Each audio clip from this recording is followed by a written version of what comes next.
So let me tell you about my job, because it is exactly as glamorous as it sounds. My name is Krev. I have 3 degrees in xenobiology, and I spend my days cataloging things that would absolutely love to eat me if given half a chance. I work at the Galactic Apex Predator Preserve on Station Omega-7, which is basically a zoo for nightmare fuel, except we call it an educational research facility, because that makes the funding committee feel better about themselves. The preserve is the galaxy's premier collection of apex predators from across known space.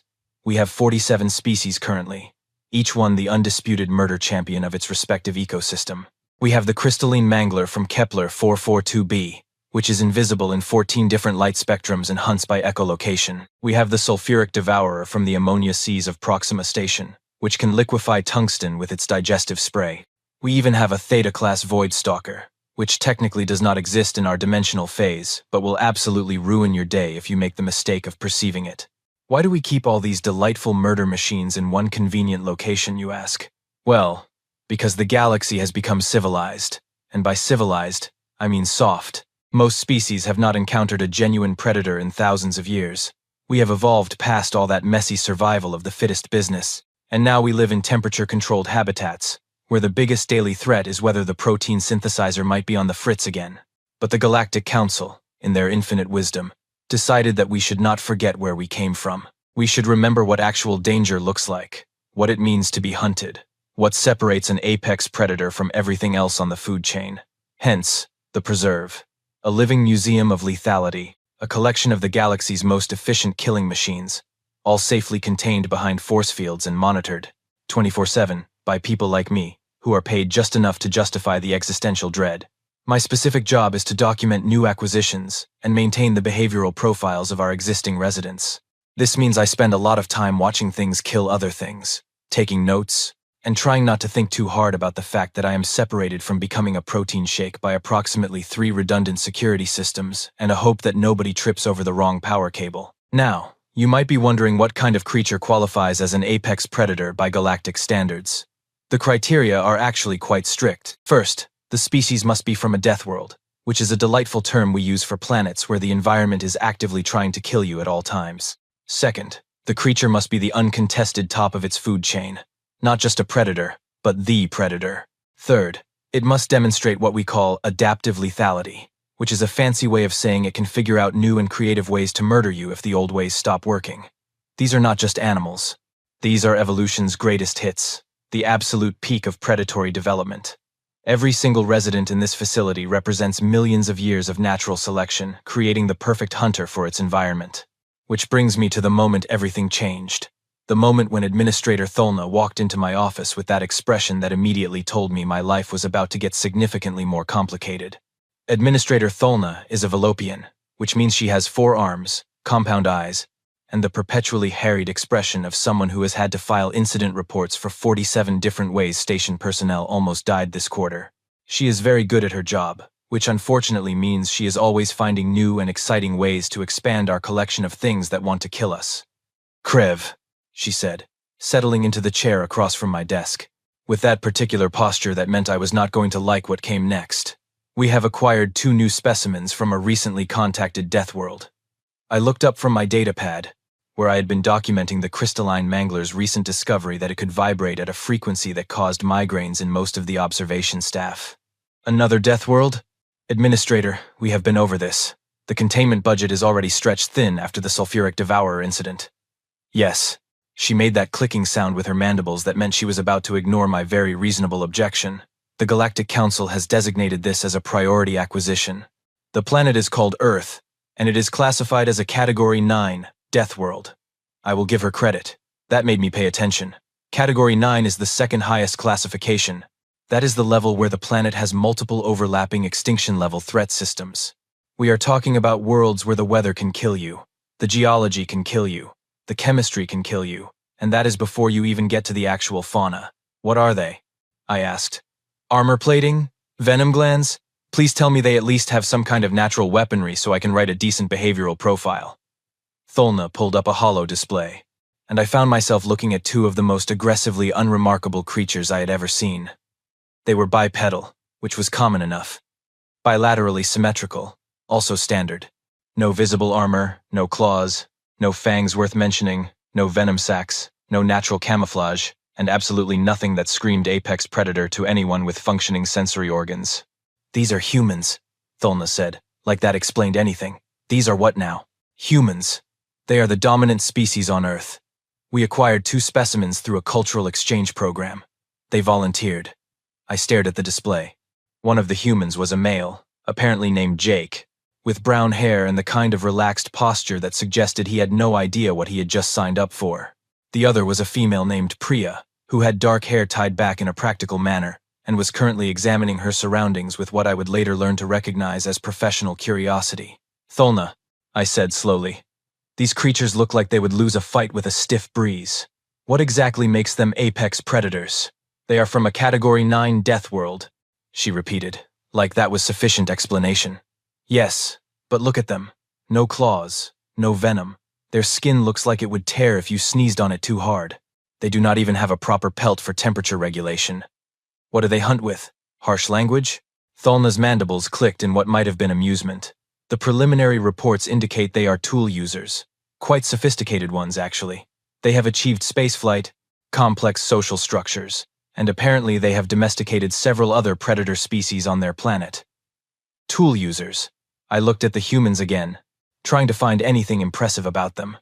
"Administrator, the Velopian cliff scramblers use tools. They are not apex predators. They are lunch for anything with proper dentition. The Council has made their decision, Krev. The humans will be housed in Habitat 17. I need you to prepare the documentation and begin behavioral observations immediately."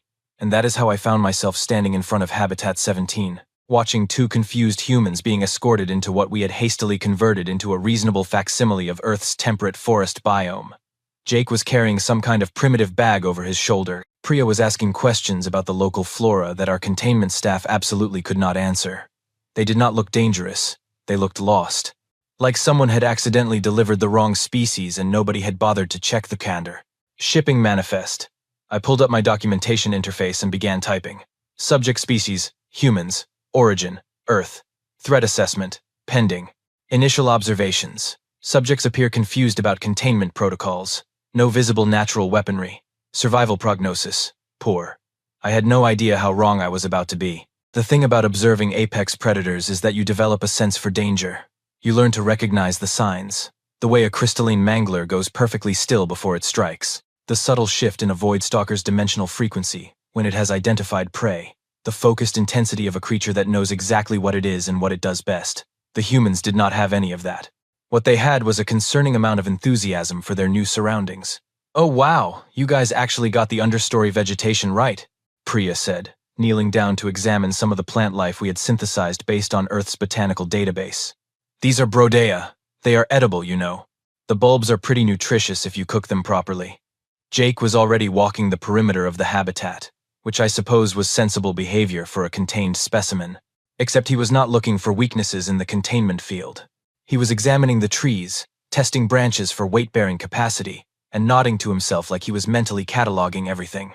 "Hey Priya," he called out. "Check it out. They included Douglas fir. That is perfect for making friction fires if we need to." "Why would we need to make fires?" Priya asked, still examining plants. "The environmental controls are maintaining a steady 20 degrees Celsius. I mean, yeah, but what if they malfunction? Always good to have a backup plan." I added to my notes. "Subjects demonstrate concerning preparedness for scenarios that have not occurred. Possible paranoia or survival instinct. Further observation required."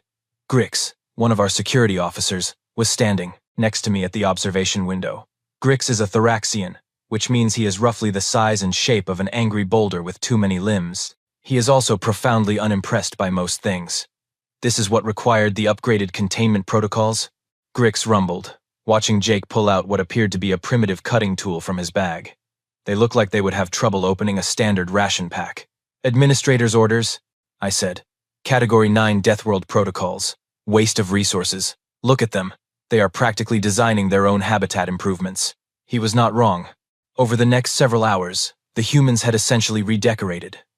Jake had constructed what he called a lean-to, using fallen branches and some broad leaves, which apparently was a primitive shelter. Priya had identified no fewer than 7 edible plant species, and started explaining their nutritional content to Jake like she was giving a lecture. Then Jake made fire, Not with any advanced technology, not with a plasma lighter or chemical ignition system. He took 2 sticks, some dried plant fiber, and about 15 minutes of focused effort, and created actual combustion through friction alone. Did he just... Grix began, his vocal synthesizer struggling with the concept. Did that soft-skinned creature just create fire with wood? Apparently, I said, frantically taking notes. This is not normal behavior for contained specimens. Most species would be stressed, attempting escape, or at minimum showing signs of distress at being removed from their natural environment. They are treating it like a vacation, Grix observed. He was absolutely right. Priya had joined Jake by the fire, and they were roasting some of the Brodea bulbs she had collected. They were having a conversation about something called trail mix, and whether the preserve staff might be willing to provide some if they asked nicely. The fire is unnecessary, I said, more to myself than to Grix. The habitat provides perfectly adequate temperature regulation. They are creating potential hazards for no survival-related reason. Maybe they are cold? Grix suggested. Their thermal scans indicate they are well within comfortable range for their biology. No, they are doing this because they want to. They are making fire for entertainment purposes. Over the next few days, it only got stranger. The humans began what Priya called improving the habitat. They constructed a raised platform in one of the trees, which Jake explained was for better visibility and air circulation. They created a primitive water filtration system using rocks and sand, even though the habitat provided perfectly clean water through standard dispensers. They even started a small garden, planting some of the edible species in organized rows. This is not predator behavior, I told Administrator Tholna during our weekly briefing. Apex predators do not garden. They do not build elaborate sleeping platforms. They hunt, they eat, they sleep. They maintain territory. These humans are engaging in complex environmental modification that serves no immediate survival purpose. Tholna's mandibles clicked thoughtfully. Perhaps that is what makes them apex predators on a Category 9 death world. Adaptability. The ability to modify their environment, rather than simply exist within it. With respect. Administrator, that is what we call engineering, not predation. Perhaps on Earth, she said. There is not much difference. I did not have a good answer for that. So I went back to my observations, watching Jake teach Priya how to identify trees by their bark texture, watching Priya explain something about tidal pools and marine ecosystems, while gesturing enthusiastically at the habitat's small water feature. They looked harmless. They looked friendly. They looked about as dangerous as a well-organized camping trip. I should have known better. The galaxy does not produce Category 9 death worlds by accident, and it certainly does not produce apex predators that survive them by being harmless. I was about to learn that lesson the hard way. The alarm started at 0347 station time, which is the time of night when everyone with any sense is either asleep or pretending to be. I was in my quarters, having a perfectly reasonable dream about a beach on Velocia Prime where nothing was trying to eat me, when my comm unit started screaming about a code black in Sector 7. Code black. Containment failure. Full facility lockdown. I made it to the command center in under 3 minutes, which is impressive considering I had to put on actual pants. The scene inside was controlled chaos, which is the polite way of saying everyone was panicking but trying to look professional about it. Report. Administrator Tholna snapped at the security chief, all 4 of her arms working different control panels simultaneously. Varathian Shredder, the chief said, and I watched the color drain from every face in the room that had enough biology to change colors. Primary containment failed during scheduled maintenance. The creature breached secondary containment 7 minutes ago. It has neutralized 3 security teams and is currently moving through the auxiliary corridor network. For those of you fortunate enough to never have encountered a Varathian Shredder, let me paint you a picture. Imagine something that looks like a bipedal lizard had a terrible accident with a blender and decided to get revenge on the entire concept of living things. Now make it invisible across most standard visual spectrums. Now give it reflexes fast enough to dodge plasma fire. Now make it angry, because Varathian Shredders are always angry. That is their default emotional state. They are from a Category 10 death world, which means their planet makes Category 9 worlds look like pleasant retirement communities. Varathians evolved in an environment where literally everything was trying to kill them at all times, and they responded by becoming the most efficient close-quarters killers in known space. They hunt by sensing electromagnetic fields, which means hiding does not work. They have retractable claws that can punch through standard combat armor, and they are absolutely relentless once they identify prey. We keep one at the preserve because the Galactic Council believes in completeness, and also because they are clinically insane. Current location? Tholna demanded. Sector 4. Moving toward the habitat wings, the chief replied. It has already adapted to our containment countermeasures. Every trap we deploy, it learns from. It is like the thing is studying us while it hunts. Evacuation status? All non-essential personnel are being moved to the secure bunker. Essential staff are maintaining their positions. But I have to tell you, Administrator, if that thing reaches the habitat wing, we are looking at a catastrophic loss of specimens. Most of our residents are not equipped to handle a Varathian. I pulled up the facility map on my datapad, tracking the shredder's progress, and felt my internal organs try to relocate somewhere safer. The creature was heading directly toward Habitat 17. The humans. We need to override the habitat locks, I said, probably louder than necessary. Get the humans out of there now. The security chief shook his head. Lockdown protocol. All habitats are sealed until the threat is contained. If we start opening doors, we create more breach points. Standard procedure. Standard procedure assumes our specimens can defend themselves. I shot back. The humans have no natural armor, no weapons, nothing. They are going to be torn apart. Tholna's mandibles were clicking rapidly, which meant she was running through scenarios faster than I could speak. How long until we can override? Minimum 8 minutes to bypass the lockdown safeties. I pulled up the shredder's tracking data. It will reach Habitat 17 in 4. The command center went very quiet. Everyone was doing the math, and everyone was reaching the same conclusion. We were about to watch 2 members of a newly contacted species get turned into component parts by one of the galaxy's most efficient killing machines, and there was absolutely nothing we could do about it. I switched my datapad to the Habitat 17 observation feed, because apparently I hate myself and wanted to watch the nightmare in real time. Jake and Priya were asleep in their lean-to shelter. The fire burned down to glowing embers. They looked peaceful, comfortable, completely unaware that several 100 pounds of invisible murder lizard was about to crash their camping trip. I am sorry, I said quietly, to no one in particular. This should not have happened. You volunteered for cultural exchange, not this. Tholna placed one of her hands on my shoulder. It is not your fault, Krev. Containment failures are always a risk in this facility. They did not even know they were in danger, I said. They thought they were guests. They were making gardens and roasting vegetables and being so aggressively harmless, and now, the habitat feed flickered. The environmental sensors started registering unusual movement patterns. The Varathian shredder had entered Habitat 17. I could see it on the thermal imaging, a heat signature moving with predatory grace between the trees. It was in hunting mode, completely silent, absolutely lethal. It had identified the human's shelter and was approaching in a wide arc, using the terrain to mask its electromagnetic signature. Jake sat up suddenly, just sat straight up like someone had called his name. Priya, he said quietly. Wake up. We have company. And that is when everything I thought I knew about apex predators got thrown directly into a waste recycling unit. Priya was awake instantly, which should have been my first clue that maybe I had misjudged these creatures. Most species take several seconds to transition from sleep to alertness. Priya went from unconscious to fully operational in the time it took me to blink. What is it? She whispered, and I noticed she was already moving, already shifting into a low crouch that somehow made her harder to see, even though she had not actually gone anywhere. Something big, Jake said quietly, his eyes scanning the dark habitat. Moving through the trees at 2 o'clock. I can hear it displacing air. Whatever it is trying to be quiet, which means it is hunting. In the command center, Grix leaned forward.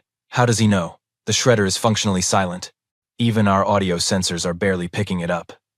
I did not have an answer, because I was too busy watching Jake stand up slowly and move to the remains of their campfire. He grabbed a long branch they had been using as a poker and stirred the embers, bringing them back to life. Then he started adding dry leaves and small twigs, building the fire back up. Creating light to see the threat. I muttered, making notes. Intelligent response to an invisible predator. Except the shredder does not hunt by sight, the security chief said. The light will not help them. But Jake was not using the fire for light. He was creating smoke. Thick, billowing smoke that started filling the habitat, rising up into the trees, spreading through the understory vegetation. And where the smoke moved, it outlined something. Something large, and decidedly not plant-based moving through the haze. Oh, that is clever, Tholna breathed. He is using particulate matter to track the creature's movement through air displacement. Jake and Priya could see it now, a vaguely humanoid shape moving through the smoke about 30 meters away. The Varathian shredder realized it had been detected and did what Varathians do best when stealth fails. It charged. "They are going to die," Grix said flatly. "They have no weapons, no armor, and that thing can cover 30 meters in under 2 seconds.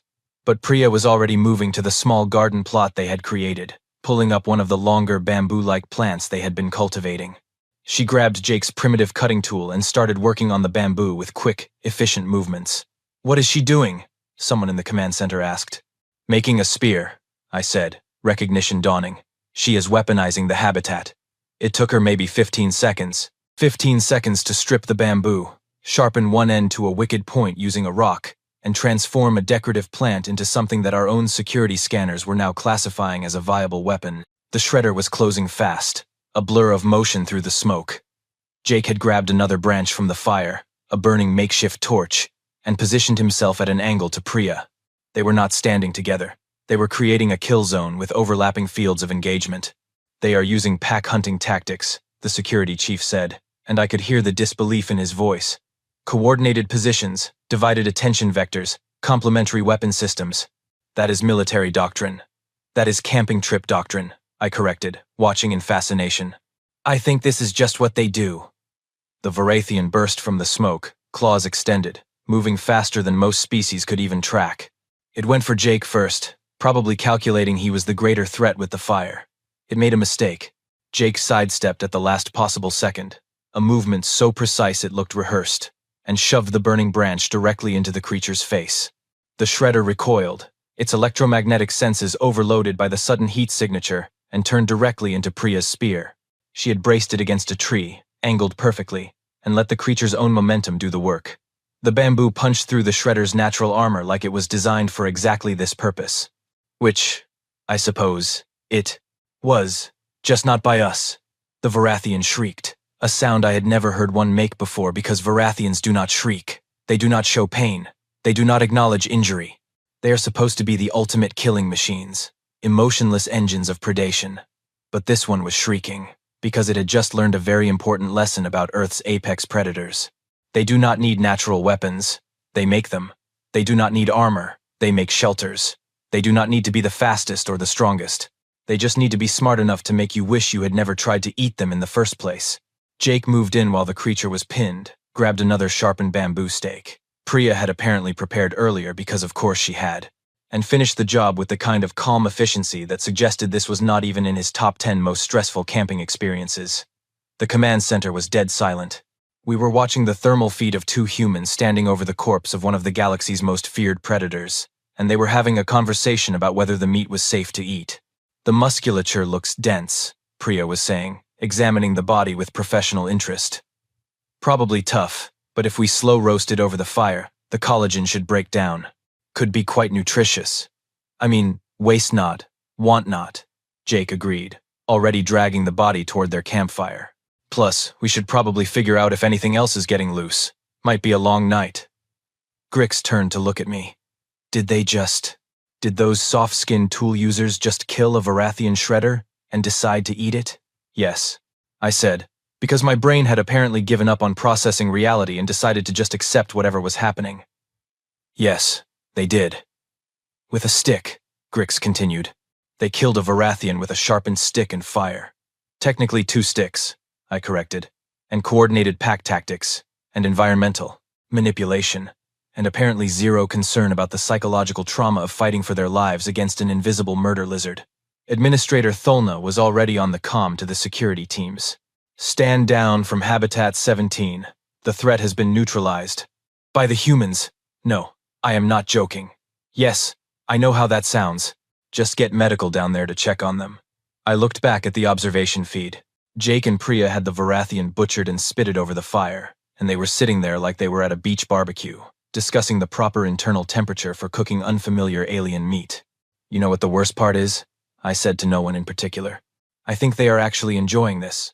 The medical team arrived at Habitat 17 to find Jake and Priya completely unharmed, well-fed, and offering to share their Varathian roast with anyone who was interested. No one was interested. Most of the medical staff could not stop staring at the fact that these 2 fragile-looking creatures were casually consuming a creature that had, just hours earlier, been classified as a facility-wide existential threat. "It tastes like chicken," Priya informed the lead medic cheerfully. You know, if chicken was made of muscle cables and had the texture of really aggressive beef jerky. You sure you do not want some? The medic declined with the kind of polite horror usually reserved for discovering your neighbor is secretly a serial killer. Administrator Tholna called an emergency meeting at 0600 hours. Every department head was there, along with me, Grix, and about a dozen other staff members who had witnessed what was now being called the incident. Everyone looked like they had aged several years overnight, except for Tholna, who looked energized in a way that deeply concerned me. Right, she began, all four arms folded in that way that meant she had made a decision, and the rest of us were going to have to deal with it. Let us address the situation directly. 2 humans, armed with nothing but sticks and audacity, successfully hunted and killed a Varathian shredder in close-quarters combat. They did this within 4 minutes of waking up, with no preparation, no warning, and no apparent stress response afterward. Does anyone want to argue that we should continue housing them as standard exhibit specimens? The silence was deafening. Excellent, Tholna continued. Then we are in agreement. Effective immediately, humans are being reclassified from exhibit specimens to consultation partners. We are offering both Jake and Priya positions on our security assessment team, with full station privileges and compensation. Consultation partners? Someone asked weakly. What exactly would they be consulting on? Everything, Tholna said simply. Habitat design, containment protocols, threat assessment, emergency response procedures. It has become abundantly clear that humans have a very different perspective on predator management than the rest of us, and I believe we could learn from it. I raised my hand. Administrator, with respect, are we just going to ignore the fact that they ate the Varathian? They killed it, and then they ate it. That is not normal behavior for a sapient species encountering an unknown organism. Actually, Priya's voice came from the doorway, and everyone turned to see her and Jake standing there, apparently having been invited to this meeting without anyone telling the rest of us. That is extremely normal behavior for humans encountering an unknown organism. Our general problem-solving approach is 1. Can we eat it? 2. Can we domesticate it? 3. Can we use it to make something else more edible or domesticatable? And 4. If all else fails, can we at least make a decent hat out of it? We did not make a hat, Jake added helpfully. But the hide might be useful for something. We saved it, just in case. Grix made a sound like grinding rocks. You saved the hide. Of the Varathian shredder, the creature that terrorized this facility for 8 hours. Well, yeah, Jake said, like this was obvious. It seemed wasteful to just throw it away. Plus, if you have more of those things, we should probably study the anatomy, figure out weak points, optimal engagement strategies, that kind of thing. And that, right there, was the moment I truly understood what made humans apex predators. It was not strength or speed or natural weapons. It was the absolute refusal to accept that anything was off the menu or beyond their capability to manage. They looked at the galaxy's most dangerous predator and saw a project, a learning opportunity, dinner, and a craft supply.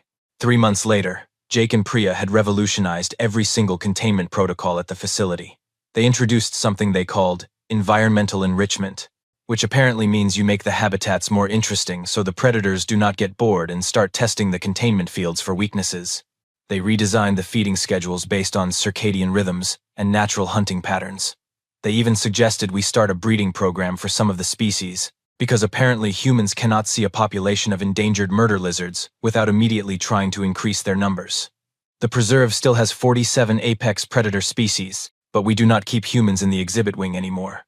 They have an office, with a coffee maker that Jake built from spare parts and what he called determination. They come to work every day, consult on our most dangerous residents, and occasionally have to be reminded that no, they cannot try to domesticate the Theta-class Void Stalker. No matter how much they insist, it would probably be fine. As for me, I am still a xenozoologist. I still catalog apex predators, but I have had to add a new category to my threat assessment matrix. Right at the top, above all the claws and venom and dimensional phasing abilities, there is now a single line that reads, "Does the species problem solve by asking what if we just ate it?" Because as it turns out, the galaxy's most dangerous predator does not have natural weapons. It does not have armor plating or venom glands or the ability to phase through solid matter. What it has is a brain that looks at every single problem and asks, but have we tried hitting it with a stick? And somehow, terrifyingly, that works more often than it has any right to. The Galactic Apex Predator Preserve now has 47 species in containment, plus 2 humans who wander around freely, occasionally making suggestions like, "Have you considered that the crystalline mangler might be less aggressive if we gave it something to hunt besides your staff? And this force field setup is inefficient. We could redesign it with about 30% less power consumption and twice the effectiveness." I used to think I worked at a zoo for nightmare fuel. Now I realize I work at a facility where the nightmares are afraid of the consultants. And those consultants are currently arguing about whether the cafeteria's protein synthesizer could be modified to make something they call barbecue sauce. The galaxy was not ready for humans. I am not entirely sure the galaxy will ever be ready for humans, but at least now we know why Earth is classified as a Category 9 death world. It is not because of what lives there. It is because of what survives there. And what survives there does not have the common decency to know when something is supposed to be impossible.